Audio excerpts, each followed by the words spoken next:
చెన్నూరులో కాకా వెంకటస్వామి స్మారక cricket tournament ను ప్రారంభించారు మంచిర్యాల జిల్లా చెన్నూరు కాంగ్రెస్ నేతలు.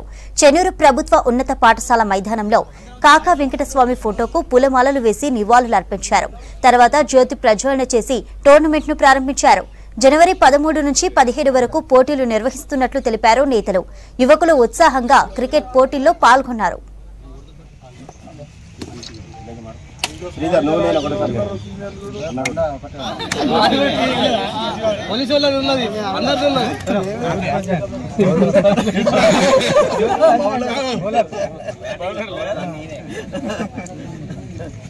అంటే అందరూ ఎంగా పడతారు ఇట్లా మొత్తం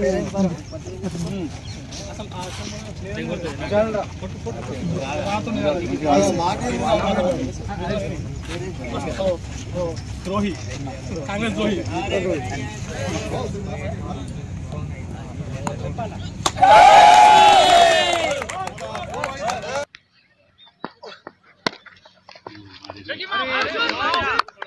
సిబిల్ మాము కాదు